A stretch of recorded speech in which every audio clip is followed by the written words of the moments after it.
Viva Voz, com Vera Magalhães.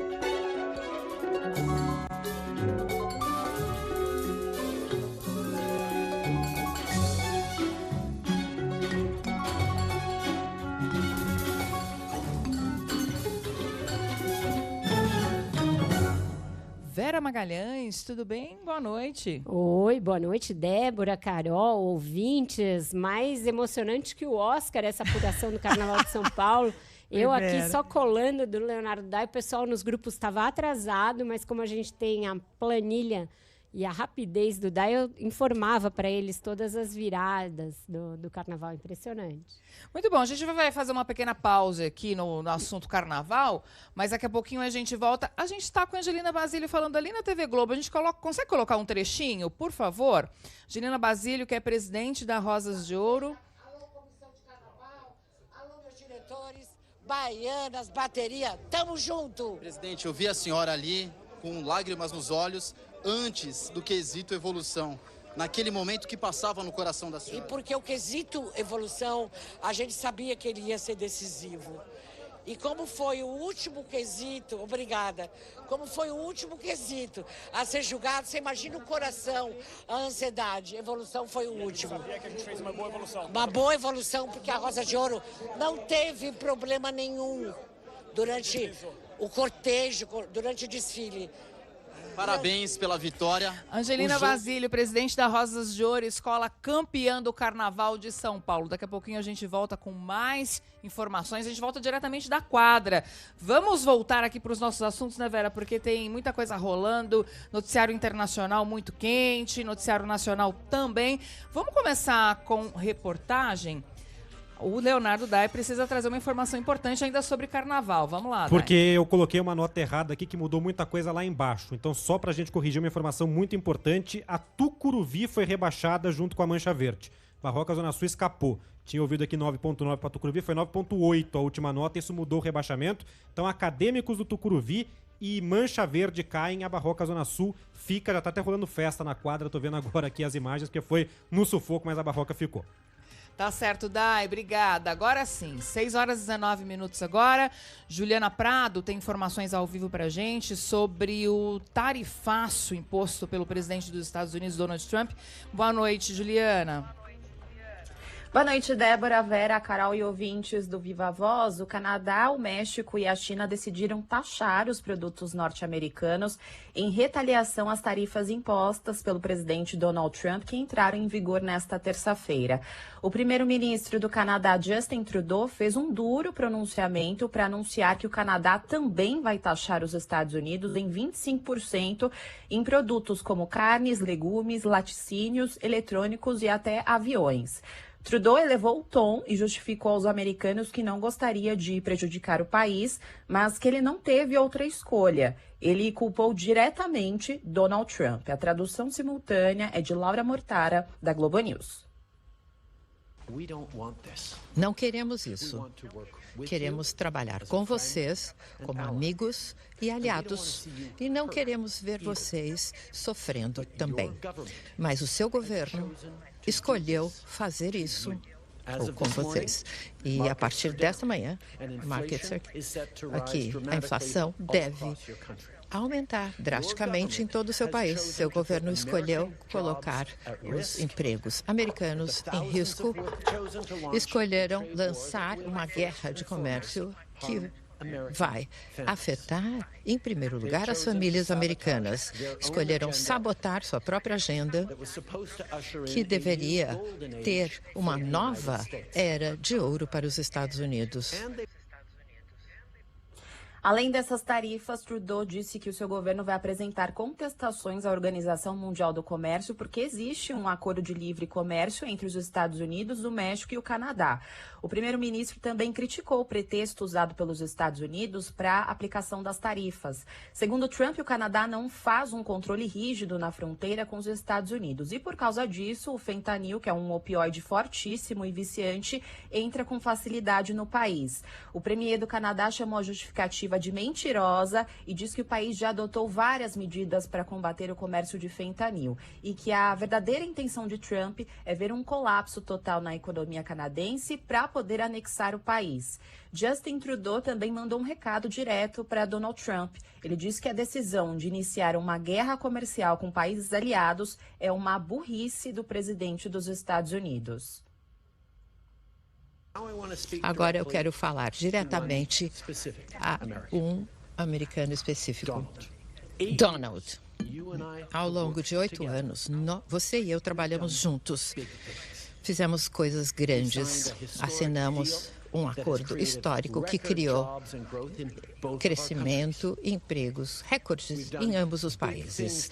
Não é meu hábito concordar com o Wall Street Journal. Donald, eles indicam que, embora você é um cara muito inteligente, isso é uma coisa muito burra de se fazer. Nós, amigos lutando, é exatamente o que nossos oponentes em todo o mundo querem ver. Eu não vou dourar a pílula. Isso vai ser duro. O presidente dos Estados Unidos, Donald Trump, respondeu ao primeiro-ministro do Canadá. Em uma rede social, Trump desmereceu o cargo do premier e fez uma ameaça. Ele disse o seguinte, abre aspas, por favor, explique ao governador Trudeau do Canadá que quando ele aplicar uma tarifa retaliatória aos Estados Unidos, a nossa tarifa será recíproca e vai aumentar imediatamente na mesma proporção. Fecha aspas. Outros países que também decidiram taxar produtos norte-americanos foram o México e também a China. No México, segundo a presidente Claudia Sheinbaum, o anúncio vai ser feito no domingo. A chefe do Estado mexicana disse que não há justificativa para que os Estados Unidos imponham as tarifas. Ela disse que ninguém ganha com isso e destacou que o país colaborou com o país norte-americano em questões de imigração, segurança e combate ao tráfico de drogas. Já a China também informou que vai aplicar tarifas de 15% em produtos como frango, trigo, milho e algodão, enquanto a soja, carne suína, carne bovina, produtos aquáticos, frutas, vegetais e laticínios também vão sofrer uma tarifa extra de 10%. As tarifas chinesas foram anunciadas após os Estados Unidos aplicarem uma taxa adicional de 10% sobre as importações do gigante asiático, que resultou em uma tarifa total de 20%. Segundo o governo chinês, as taxas passam a valer na próxima segunda-feira. A expectativa é que as novas taxas impostas pela China afetem cerca de 21 bilhões de dólares em exportações de produtos agrícolas e alimentícios norte-americanos. Débora. Obrigada pelas informações, Juliana Prado, em São Paulo. E nessa fala do Justin Trudeau, Vera, foi muito duro, como disse a Juliana, e foi enfático em dizer que o povo americano também vai pagar.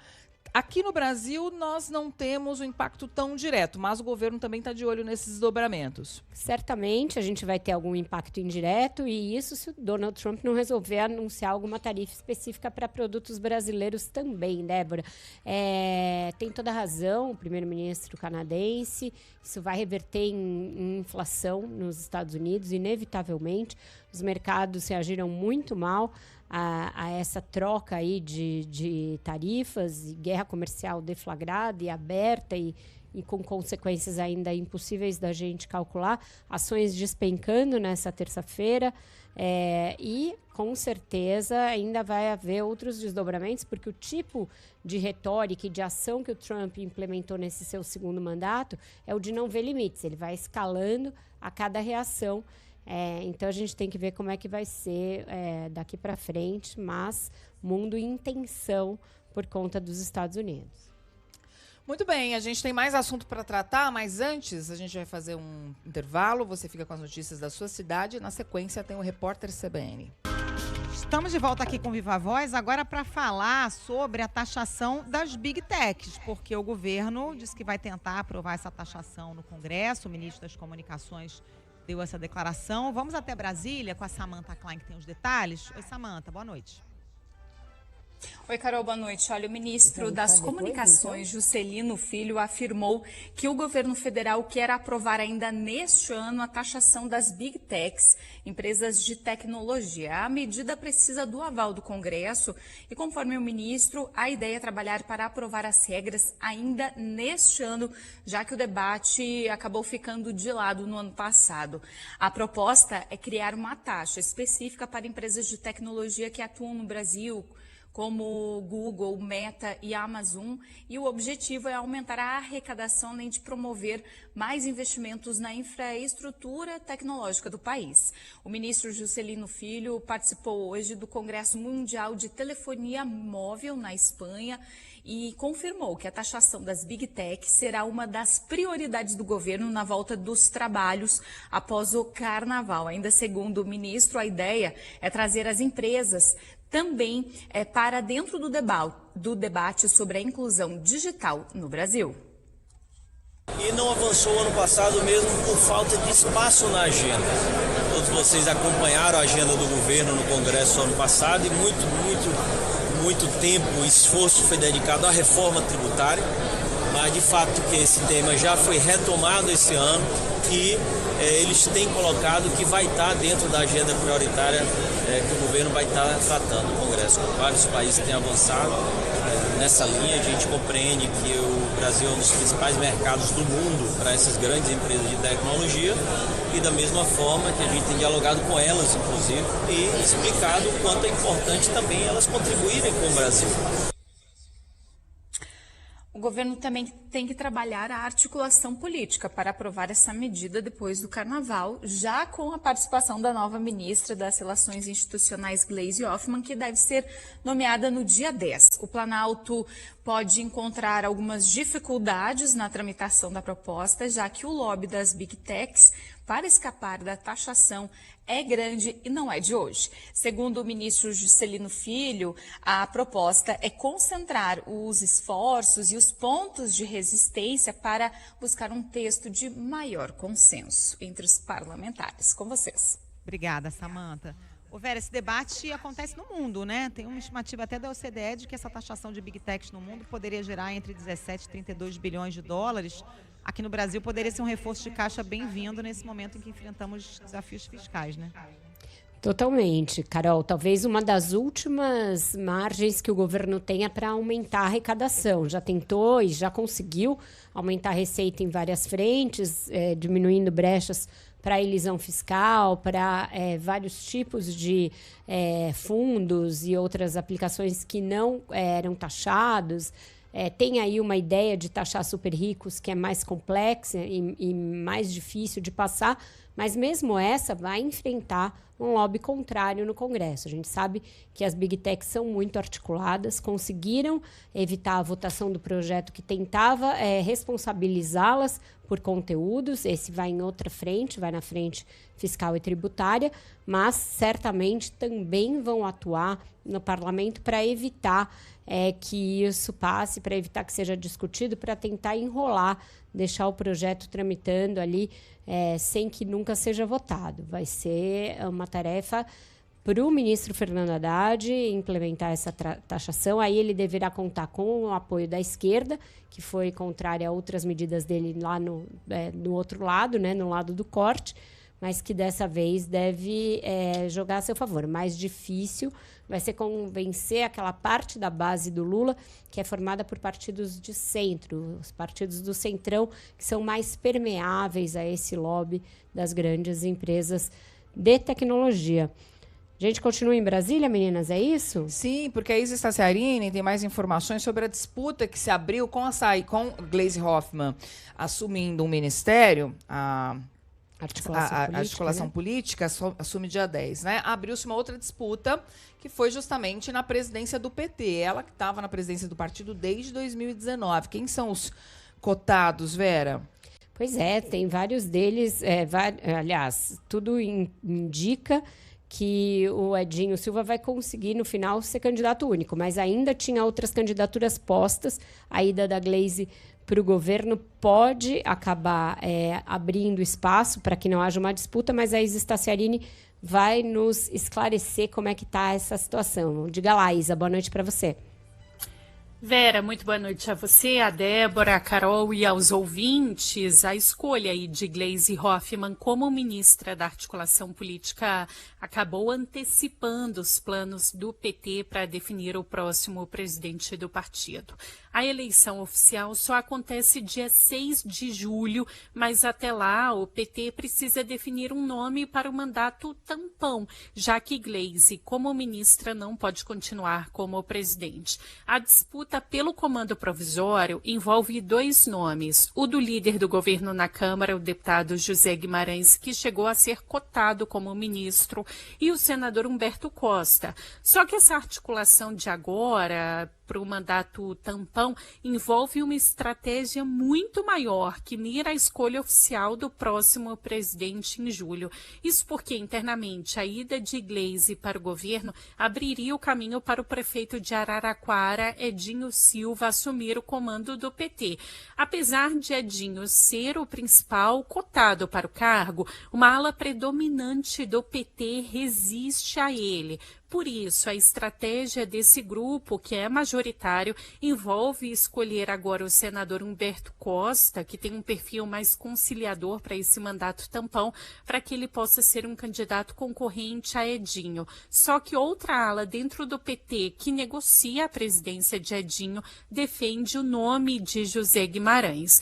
Esse movimento de Guimarães em um mandato tampão também seria uma estratégia para liberar a liderança do governo para o Centrão lá na Câmara, isso depois da definição de Gleisi como ministra. Isso porque, apesar de ter a confiança de Lula e ser próxima do presidente da Câmara, Hugo Mota, o nome dela para ser ministra da Secretaria de Relações Institucionais gerou uma resistência no Centrão. Para pacificar, Lula poderia escolher como líder do governo, no lugar de José Guimarães, um nome do Centrão. O nome de Guimarães para o PT, para esse mandato provisório, tem o apoio de Gleisi Hoffmann e o partido marcou uma reunião para sexta-feira, agora às 10 horas da manhã, para discutir todas essas negociações. Débora, Carol e Vera. Obrigada, Isa, pelas suas informações. Eu acho que a questão da presidência do PT está pacificada. A ida da Gleisi realmente abriu espaço para o Edinho Silva, ex-prefeito de Araraquara. Ele é o nome do Lula, sempre foi, mas a Gleisi Hoffmann, nesse caso, tinha uma divergência em relação ao Lula e ameaçava criar ali, fomentar uma candidatura contrária a de Edinho. Mas ainda segue um impasse lá, meninas. Por quê? Porque tem a questão da tesouraria do partido. E hoje em dia, com os fundos muito ali turbinados, tanto fundo partidário quanto fundo eleitoral, a posição de tesoureiro ganhou ainda mais relevância. Sempre foi uma das posições mais relevantes em qualquer partido. Lembrando que no mensalão, essa questão da tesouraria foi um dos principais problemas. O tesoureiro era o Delúbio Soares na época. Agora, a tesoureira do PT é a Gleide Andrade, que é daqui de São Paulo também, e que é casada com o Gilmar Tato. E o Edinho Silva está pleiteando que quer essa posição também, ou seja, ele quer alguém ligado a ele na tesouraria do PT e não que ela permaneça. Mudaram até o regimento do partido para que ela possa permanecer por mais um mandato, independentemente de continuar, de mudar a presidência. Mas o Edinho quer uma espécie de porteira fechada à presidência e à tesouraria também, porque ele acha que sem isso ele não consegue implementar a cara dele, a política dele dentro do PT. Ô, Vera, já que a gente falou aí também dessas trocas ministeriais, Guilherme Boulos sendo cogitado para assumir um ministério? Olha, vou dizer que lá atrás eu meio lancei essa ideia, que se o Lula queria uma renovação e queria pôr para dentro do governo pessoas que dialogassem com as redes sociais, que tivessem uma boa inserção digital, a ida da Tabata era uma boa e a ida do Boulos era também importante. E mais, se a esquerda quer fomentar o Boulos como uma nova grande liderança em São Paulo, era importante que ele tivesse uma experiência de governo, uma experiência de gestão para mostrar nas próximas campanhas. E a partir disso, tanto o nome da Tabata para a ciência e tecnologia, quanto o dele, começaram a ser cotados, voltaram a ser cotados. A questão da Tabata ir para o governo necessariamente puxa, por assim dizer, a ida do Boulos também. Por quê? Eles são da mesma base, os dois foram candidatos aqui em São Paulo, os dois têm planos de novas candidaturas em São Paulo, voltar a ser candidatos a prefeito. Então, se o governo não poderia dar relevo para um, destaque para um, manter o outro no parlamento. Então, acho que se um for virar ministro, o outro necessariamente pode virar. A ideia que eu modestamente já dado era pôr o Guilherme Boulos no Ministério do Trabalho. Eu acho que seria importante para ele, para mudar o tema dele, né, que ele fala muito de habitação, e expandir esse escopo, também para o Ministério do Trabalho, para passar a ter alguém menos analógico, menos ligado àquela ideia do sindicalismo dos anos 80.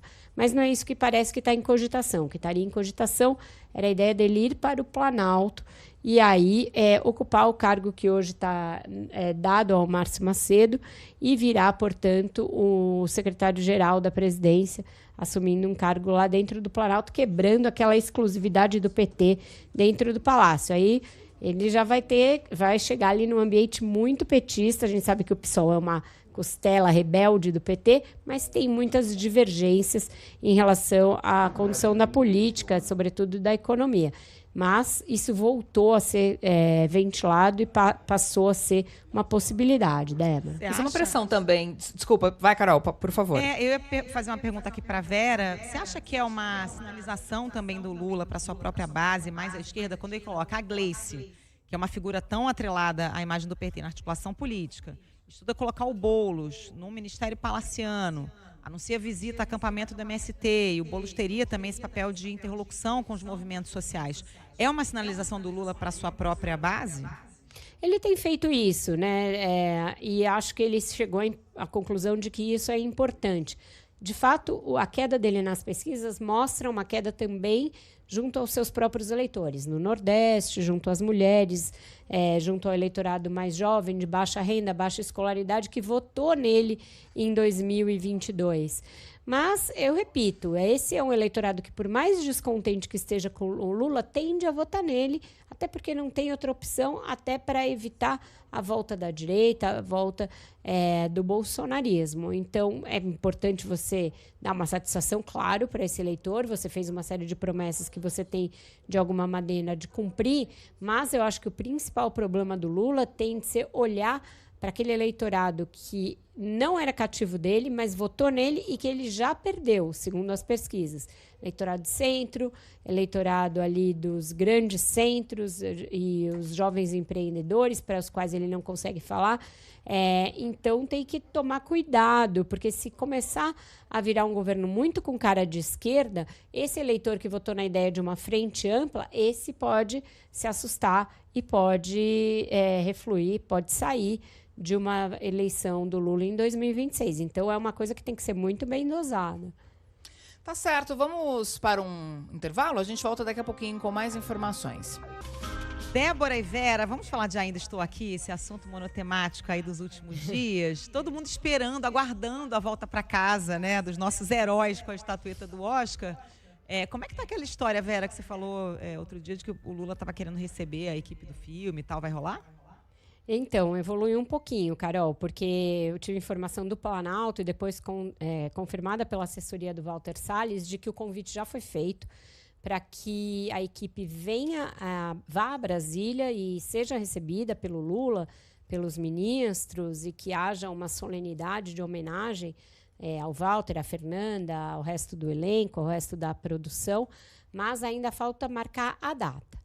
A equipe do Walter Salles confirma que ele virá ao Brasil para uma série aí de eventos, né, de agradecimento à torcida brasileira e de, enfim, o último roadshow do filme, agora com esse sucesso internacional todo, porque praticamente desde o Globo de Ouro eles não pararam a maratona de divulgação do filme. Então, a data para eles irem a Brasília ainda não foi marcada. Eu sei que tem gente ali no entorno, na produção, que tem um pouco de hesitação em relação a isso, não queriam, não gostariam que o filme fosse usado como moeda política, que essa polarização se exacerbasse, crescesse e que houvesse uma associação entre o filme, que é um filme absolutamente independente, custeado de forma independente e tudo mais, com o poder público, com o governo e com um partido político especialmente. Mas é praxe o governo receber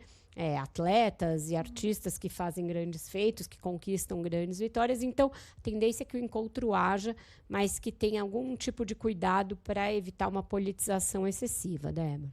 Agora, tô sabendo, Carol, que o prefeito do Rio, Eduardo Paes, convidou Fernanda Torres para participar do desfile das campeãs. Vocês estão nessa expectativa aí, né? Então, ele disse isso, que conversou com ela, que ela desfilaria. Não está claro exatamente como é que seria isso, mas seria incrível, né? Tomara que ela aceite.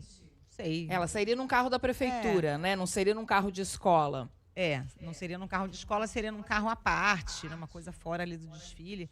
Imagina, gente, essa Sapucaí, no dia do desfile das campeãs, e a Fernanda Torres totalmente premiada. Ia ser maravilhoso. Olha, demais. eu vou pro aeroporto com uma faixinha. Eu passo a cogitar a possibilidade de ir aí também, hein? Ó, vamos ver se vai rolar. Tomara que sim. Karina Almeida vai comigo pro aeroporto com a faixinha, né? Tá todo mundo querendo receber. São os nossos heróis. Não, né? mas eu não sei Desse se eu tô começo achando que a de Fernanda 25. vai querer fugir desse negócio de aeroporto. Eu tô, sei lá. Será que ela vai. Se ela chegar, gente, vai ser um acontecimento. Vai ter que botar carro dos bombeiros, sei lá. Ué, mas é isso, a pessoa ganha um Oscar, o filme ganha um Oscar, fica famosa internacionalmente. É isso, eu imagino que ela deve estar com saudade de dormir na cama dela, ver os filhos, né? Ver a mãe. Porque ela tá nesse batidão há um tempão, mas eu acho que ainda tem um rescaldinho de comemoração, de ainda estaremos aqui por um tempo comemorando esse filme. E por falar em desfile, o Leonardo Svaric conseguiu chegar na quadra da Rosas de Ouro, escola que sagrou campeã do Carnaval de São Paulo. Como é que tá o clima por aí, Léo? Boa noite. Oi, Débora, boa noite. Clima de muita festa aqui na quadra da Rosas de Ouro, na zona norte de São Paulo. Clima de muita alegria. Os componentes da escola, logo que saiu o resultado, já tomaram o centro da quadra, vestindo rosa e azul. Todo mundo dançando e cantando o samba enredo vencedor do carnaval desse ano. Que fala logo na primeira estrofe sobre superação, algo que de certa forma conversa com a apuração tensa que a gente teve hoje no AMB, que foi definida pela nota do último jurado no último quesito. A Rosas de Ouro venceu o 8º título do Carnaval de São Paulo depois de um jejum de 15 anos. É, portanto, um momento muito especial para quem está aqui. A quadra fica a cada minuto mais cheia, todo mundo aguardando a chegada do troféu que está sendo trazido para cá. O som da bateria está agitando todo mundo, as pessoas estão gritando, o campeão voltou. A festa aqui na Rosas de Ouro está só começando, Débora. E vai até tarde, né? Provavelmente, essa festa aí na Rosas de Ouro, e tem que comemorar mesmo, né, Vera? Faz muito tempo que eu não vou à quadra da Rosas de Ouro, mas eu acho que é uma das mais animadas aqui de São Paulo. Uma das mais tradicionais, né? A Nenê, a Rosas, o Vai-Vai ali do meu bairro, do Bexigão. Então são a história, a tradição de São Paulo. E muito parabéns para os foliões, parabéns para os torcedores da escola por esse campeonato depois de tanto tempo, quebrando um jejum de tanto tempo, né? Vamos ver se a minha Portela também vai pelo mesmo caminho e quebra o jejum esse ano. É hoje, né? Hoje que tem Portela, né, Carol? Fechando o carnaval, Vera. Vai ser a última escola, né? São 4 escolas nessa terceira noite. Tem Mocidade, Tuiuti, Grande Rio. E o carnaval encerra com a Portela, com a passagem do Milton Nascimento. Acho que vai ser muito, muito emocionante. E como foi recebida essa ideia de 3 dias de desfiles? O pessoal está sentindo falta de ir para casa com o dia claro e ouvindo a última escola ali, Carol? Olha, Vera, o que eu tenho visto em rede social e amigos que frequentam, eu não fui a Sapucaí esse ano, né? Mas tem muita reclamação, assim, de ter pouca escola, acabar 4 da manhã com tudo escuro. O escoamento da Sapucaí não tem sido tão fácil, porque sai todo mundo no mesmo horário. Antes, quando eu ia até de manhã, muita gente já saía antes, aí via sua escola e ia embora, não ficava até o final. Acho que o escoamento era mais fácil.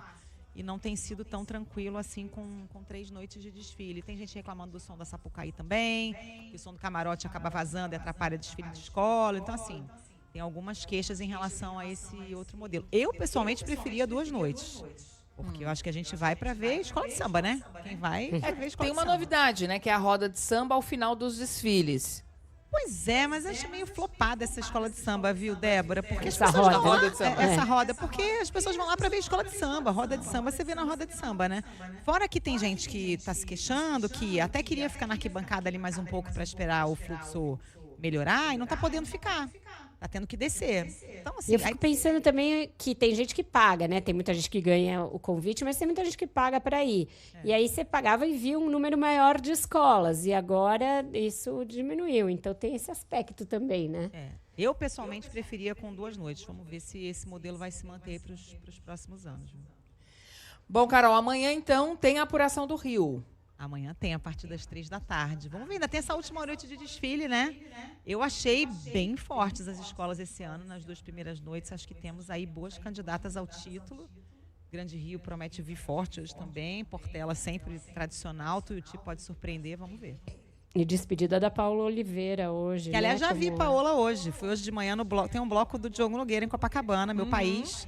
Sai do lado da minha casa, bloco do Clube do Samba. Estava lá Diogo Nogueira, daqui a pouco, achei que Paula nem ia, que ia ficar se preparando para o desfile, mas foi maravilhosa em cima do trio Chorou, elétrico. se emocionou. Muito legal. Firme e muito forte. legal.